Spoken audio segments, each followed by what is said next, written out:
London News, Melbourne, Australia. Our elections is coming up, and it's good afternoon to you and good evening, regardless of where you are in the world. This segment you're going to see from Sky News, Paul Murray, applies to every election anywhere in the civilized so-called world.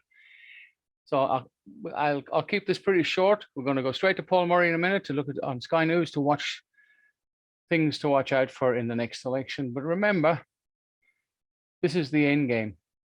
Our last chance to make a change, to get rid of or remove or discontinue with the so-called preferred parties, you know, the people who turned our lives into absolute bedlam. Civilization, freedoms, everything is gone. So this is the time to take it back. And there are smaller parties. They're pretty hard to find because you will not get any help on the so-called media, on the news that's said to be fake. You can't get anything. I got to be so careful what I say. Anyway, update on the Common Law Court. We now have an office in Frankston in Victoria for the Common Law Court with about 20 odd earls of court, which are the people who goes back to the term of elders of the court or elders of the county, cut down to the term earl as a short abbreviation. So we have the court is now run by a large number of volunteers, and it's running pretty well. Our next court cases will be in Dandenong around the end of May. We have a number of indictments that have to be finalized, and we've got a few new court cases coming up. And we're going to have a fundraising night somewhere before that court case to help raise some funds to pay for the rents for the offices and stuff. Anyway, London News, heading straight across to Paul Murray. Thanks for watching. Please subscribe and spread the word about common law, because it's the only law we have. The rest is all fiction. Goodbye from now.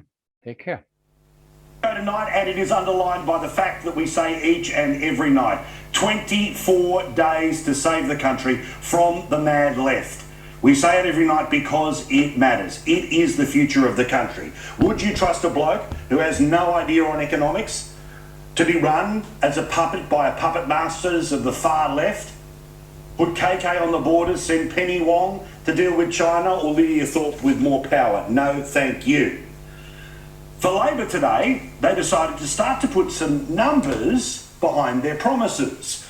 Now, as usual, most of the media just sat along and acted as stenographers, not reporters, because guess what? The numbers didn't add up. Jim Chalmers stood there with Katie Gallagher. Remember Katie Gallagher, one of the mean girls, who says that there was a $3 billion hole in the last federal budget? The only problem was it was a $3 billion move from not announced to announced. You know, real sharp razor minds these people are. Well, today they confirmed that they will not keep a cap on taxation, but apparently they have found the magic pudding to help them pay for every single idea, not just this year, next year, but for the next 4 years. Supposedly they are going to find $5 billion in waste inside the federal budget, and by pushing a little harder on already policies that the federal government has put in place, which is going after multinational tax avoidance. Remember that number, write it down, $5 billion, because that number is not $5 billion every year, that is $5 billion over 4 years. Here's Jim Chalmers trying to sell ice to Eskimos, but the ice is, let's be honest, melting. Have a listen. We want to level the playing field when it comes to tax so that Australian businesses can compete and can prosper as well. We'll manage the budget responsibly, and part of that is difficult from opposition without full line of sight about where everything is. Again, I go back to the audit, but where we can make sensible savings to reallocate or return to budget repair, we will do so. So put that graphic back up for everyone to see. Labor plans $1.9 billion worth of taxes every year to get to 4 years, plus $3 billion over 4 years, which gets them to $5 billion in savings. So you would think today that the people who are paid to talk about politics all day, every day, would instantly be able to go, hang on, you've announced this policy and that policy and this policy and that policy, not just in the election campaign, but over the past 3 years. And if the only way you're going to pay for this is to not cut $1 in existing spending, so all of this new spending is on top, and the savings you might come up with a $5 billion, well, the maths doesn't work out. Because let me show you from the announcements that have been made from the Labor Party about what their policies actually cost. They want to spend tens of billions of dollars more than the current government. Now, Labor thinks it doesn't matter anymore, but think about it. Every dollar on top of dollars spent now is more money on the credit card. So let's go through it. They want to spend $2.5 billion on the childcare system. Now this $2.5 billion, again, is wrapped out over 4 years. So that is half of all of the money that they promised today gone on one promise. Well, guess what? There are more. Their plan here, when it comes to expanding the NBN, is another $2.4 billion. So we're almost at the $5 billion number. But it continues. They want to spend another $1.1 billion on more TAFE places for people. Now, all of these might be fine ideas, but remember, every dollar over the current number is money on the credit card. Money that compounds on the money that we already owe. So $2.5 billion for aged care, $2.4 billion for NBN. They're only going to save apparently $5 billion. So we're already into the red with $1.1 billion. But you know this keeps going because they're going to spend $20 billion on rewiring the nation. This is the idea of trying to improve the electricity grid. It is a $1 trillion job, but they are promising $20 billion over 10 years. So again, when you have a look at that number, let's do the sums. Where, put it up on full screen here, guys, where aged care, $2.5 billion, the NBN, $2.4 billion, TAFE, $1.1 billion, and the power grid, $8 billion over 4 years. Remember, all they're apparently saving is $5. We keep going. They want to set up a scheme where you can loan money from the government, so eventually they get it back, but not for years after it's loaned. That scheme, $15 billion. We are going deeper and deeper into deficit, deeper and deeper in debt. Aged care, business loans, TAFE, the NBN, power grid. Now, of course, there's aged care, which we talked about before. There's childcare subsidies of $18 billion. Plus an extra $10 billion, which is the amount of money that they want to spend on public housing. And as you can see, the numbers keep going up and up and up. You see, what was amazing here is all of this information is freely available. It's freely available on lefty websites. It's freely available on the ABC's website, the Conversations website, news.com.au. But there are lots of options here for people to be able to source this information. Yet where was any question about this today at that press conference? Instead, rather than being the reporters, they were the stenographers. Rather than being the people that pushed on detail and said, none of this adds up, mate, they just pretended that it was the solution.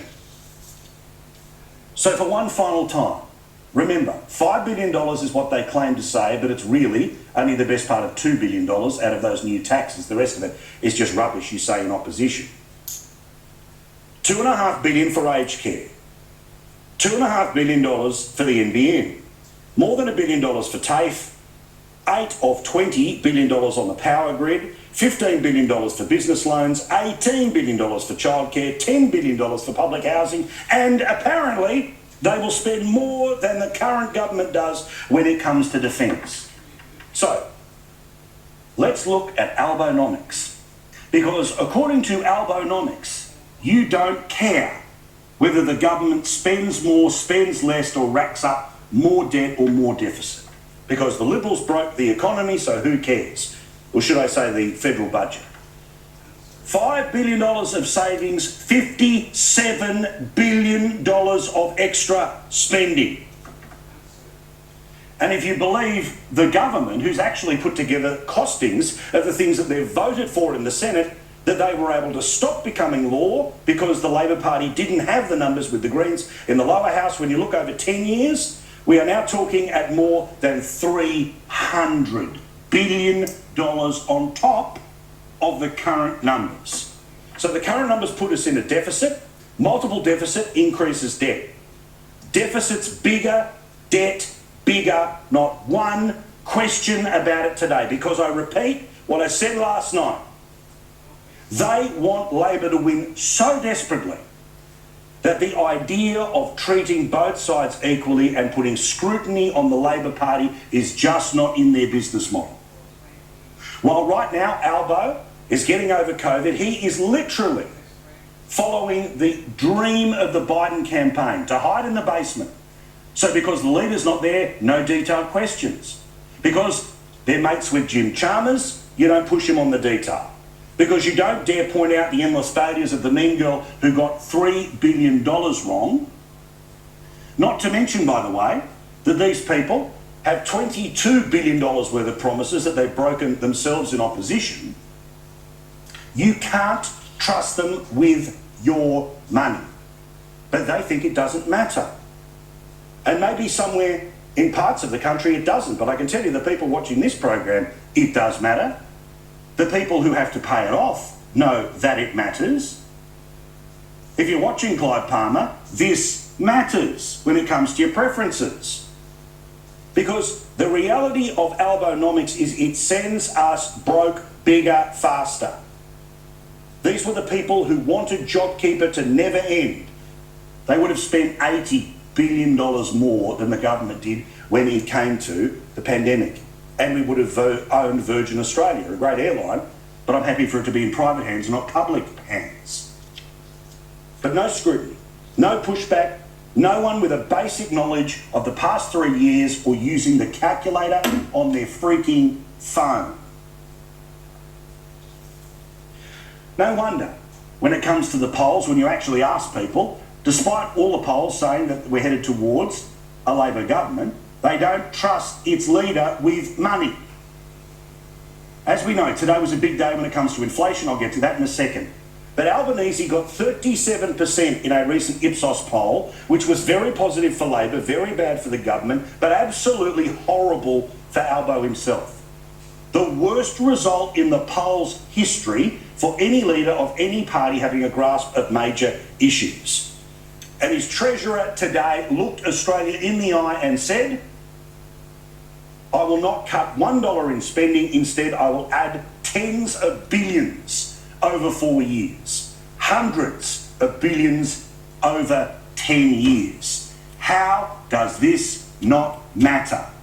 Because, of course, much of the media have picked their winner, believe it to be inevitable, and if they let the government get on the attack, they know that Labor crumbles and crumbles fast. As for the inflation figure, no point hiding it.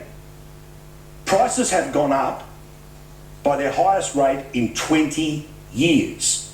Now, a couple of very obvious reasons are behind all of this. Firstly, demand for things is a whole lot higher than it was 12 months ago because so many of us were inside lockdowns.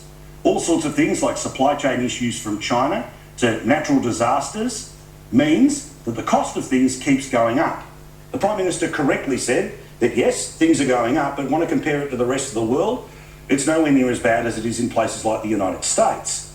As for a plan to actually fix any of this, if the logic is that governments spend too much and therefore inflation goes up, I repeat, Labor would have spent $80 billion more during the pandemic and planned to spend $300 billion more over the next 10 years. Oh, but that's okay. They're going to save apparently $5 billion, including less than $2 billion on multinational tax. They are a fraud. They are fakes. They are not up to it, and you know it. For his part, Josh Frydenberg said this about why inflation is at a 20-year high. Inflation is on the rise, driven in large by international factors, Pete. What we saw out of COVID was real pressures on supply chains, and freight costs have been up fivefold. What we've seen through the tensions and the violence in Ukraine is a spike in the oil prices and the gas prices and also in wheat prices, which flows through to supermarket shelves here here in Australia. So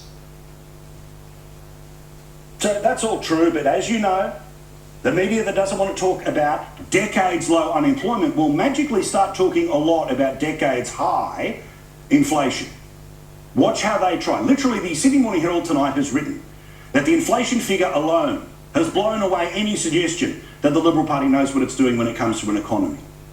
Therefore, advocating for the next Prime Minister to be somebody who doesn't know the unemployment rate, doesn't know the interest rate, and a shadow treasurer who promises to spend hundreds of billions of dollars on top of all of the money that supposedly resulted in this inflation result. And a finance minister who doesn't know the difference between announcements that have been made versus not made. Somebody who thought that they had somehow found the missing link, when remember they promised $6 billion to vaccinate people who were already vaccinated. You can't trust them with money. Now, interest rates will go up. I've been saying this for months. I love the people who say this will be an election shocker. It's not a shocker. They've been at low rates for 10 years. The economy is starting to move. So it's time to put up interest rates. Banks are already planning to do it by themselves in June, but the Reserve Bank most likely will do it in the middle of an election campaign. Here's the Prime Minister softening us up for what will inevitably be an interest rate rise, but an absolute certainty there'll be way more of them under a Labor Party spending $300 billion on top of what's already being spent. Time that occurred, interest rates, from memory, were around about 6.4%. That was the cash rate. Cash rate now is 0.1%.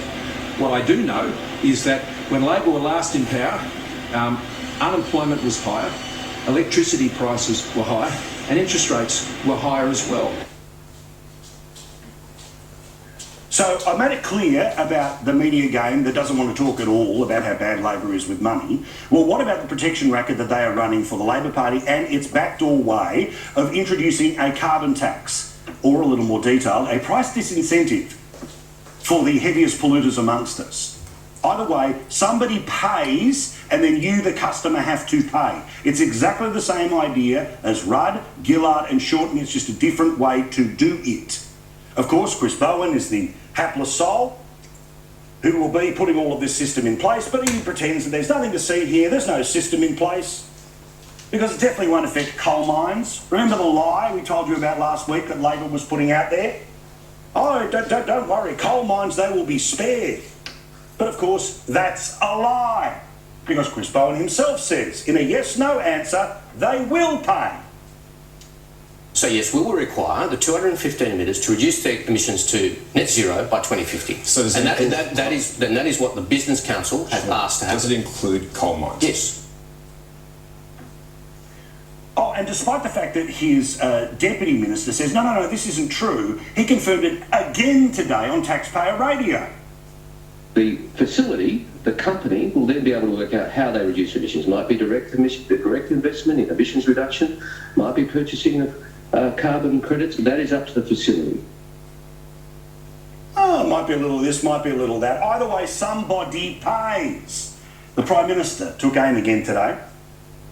The carbon credits scheme that Labor has put in place, just to be clear, it not only affects the coal industry, it affects mining and oil and gas production, it affects rail freight, it affects cement production, it affects fuel refining, and many other sectors are caught up in those arrangements, which would see them penalised and taxed. Oh, but don't worry, everyone. Despite the fact that we have shown you the detail, we have told you how they are going to do it, and the Shadow Minister has confirmed that that is the plan across 215 businesses across the country, not small ones, 215 of the biggest businesses, biggest employers in the entire country, with millions of customers right across the country. The Guardian says all of this is fake news. All of this is just made up in a fever dream, despite the fact that, I repeat, we are quoting Labor's policy. And just to drive this home, I want to show you what Joel Fitzgibbon, the man who is getting out of Dodge because he knows what's coming with Labor Greens, forming a coalition in a minority government, he explains that the mechanism the Labor Party plans to use is one that delivers a carbon tax. There's a thing called a safeguards mechanism which is a carbon constraint or a carbon tax, whatever you might like to call it. Seriously, how many times do we need to say this? The policy, the shadow minister and the bloke who told them not to do this is saying it's a carbon tax. Nice try, lefties, but again, no conversation here on the media. They have been caught out red-handed yet again, but the protection racket, it rolls on. None of this is 6pm news. As for the PM, he was in regional Australia today, standing up for the people who don't look down on their fellow Australians like so many of the wankers in the inner parts of the inner city.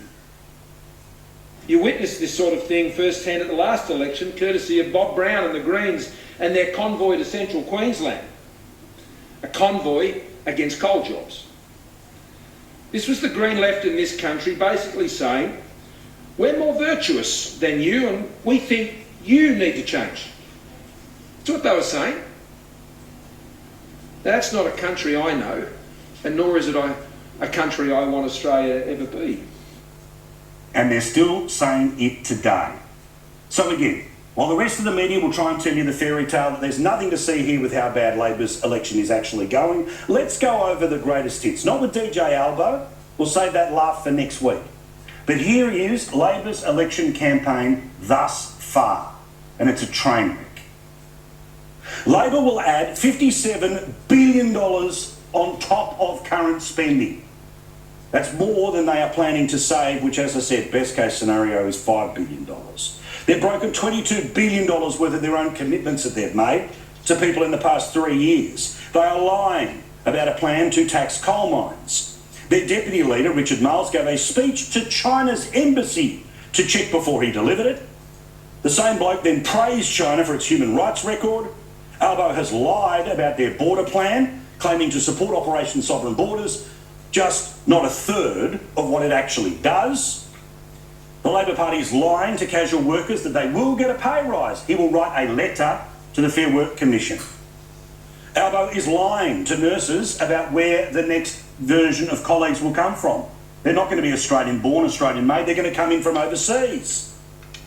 And Albo, remember, thinks that climate change, not China, is the global threat, writing himself in the Australian newspaper that Labor will make climate central to the US alliance, not China. I say it again. 24 days to save the country from the mad left. Let's get into it now. Rita Panahi, Nicholas Rees. Been too long since we all had you together. Rita, up front, congratulations on a great run on the Rita Panahi show, which is now Monday night straight after us.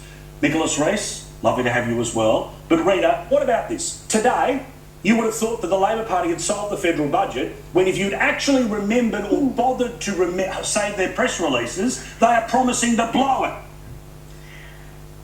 Well, yeah, these $5 billion in savings apparently are going to pay for more than $50 billion in extra expenditure. I mean, it's just crazy stuff. And where's this $5 billion coming from? They're going to crack down on tax evasion from big corporates. Do you think the tax office isn't already doing that? Do you think they're just sitting there fiddling their thumbs going, oh yeah, let's just let the big corporates not pay any taxes? There's a difference between tax minimisation, which is completely legal, and tax evasion, which is illegal and already thoroughly investigated and prosecuted. So this is just sort of a politics for simple people who think, oh, you know, the rich never pay any tax and Labor are going to get in there and finally make these people pay their share of taxes, and that's going to solve all our financial issues as a country. And it's nonsense, but sadly, I think there are enough low information voters who are going to believe it because it's easy to believe. Well, those low information people included the people who report on politics. They have been there through every one of these announcements for 3 years, but couldn't bother to remember it, Nick. I mean, again, I am just reading from Labor's own promises, okay? Again, you might think it's a great list of ideas, and I'm not arguing the ideas, but if you claim you're only going to save $5 billion, when in reality it's about $2 billion a year maybe out of multinational tax, then it's a $2.5 billion out of aged care, $2.5 billion out of more on top of the NBN, another $1 billion for TAFE, $20 billion for the power grid, $15 billion for business loans, $18 billion for childcare, $10 billion for public housing. Like, I'm an idiot and I know that doesn't add up. Well, there's a few key points that need to be made here, Paul, just to balance this conversation up a little bit. The first is that $2 billion in taxes on multinationals. This is on companies like Apple, Facebook and others who have been getting away with not paying their fair share of tax in a long time. So not only is that fair, but most Australian businesses will welcome the levelling of the playing field that Labor is promising. Then the $3 billion in consultants has been an absolute waste by the Morrison government, so it's good to see that being tidied up as well. But the thing you left out of your editorial, Paul, with all your missives on the 57 odd billion, is how much the current government have already wrapped up on the credit card. 1.2 trillion. In other words, $1,200 billion, or 44% of gross domestic product. 57 billion versus, well, sorry, Morrison and Frydenberg have racked up $1,200 billion Yes, we all know in what debt, trillion and means, you're Nicholas, here thank you. saying the world's going to end because, according to you, Labor's going to add another 50 billion. I'm sorry, this government has never been as big, as it is now under Morrison and Frydenberg. Look, I've been one who has been very critical of the expenditure we have seen over the past 2 years. I haven't been on board with all of it. In fact, most of it I have said has been excessive. But the fact remains, Nicholas, and it's a fact you cannot deny, Labor wanted to spend more. They wanted JobKeeper to be extended. They wanted all these programs that have added to that 1.2 trillion to be expanded and be made available to a greater number of people. So for you to sit there and say that the Labor is somehow fiscally responsible, when's the last time a federal Labor government brought in a surplus? I'm sorry, Rita, there is no way, Rita, there is no way you can talk your way out of the fact that Morrison and Frydenberg are responsible for $1.2 trillion in debt. You know, if they'd actually managed a vaccine rollout, if they'd actually managed quarantine, we wouldn't have been in the mess we're in the first place, and we wouldn't have racked up $1,200 billion in debt, the equivalent of almost half a year's production of this country. That's the magnitude of the debt these guys have racked up. And now you're here bemoaning 50 billion? No, Nick, what I'm saying is that if the assumption of the Labor Party is that the joint is on fire, they are not putting the fire out, they are throwing petrol at it. That's my point. Well, again, to get your ID done is to send in a photo. Given names, obviously very important. If you only got one, that's okay. If you have a family crest, as the family name goes in there in brackets, which means it's actually on the document, but it's not part of the document because that's the deceased stated law. If you have an emblem, send it in and I put it up here, one place or the other, right? Make room for it. Live birth event. All that means live birth event. The date of birth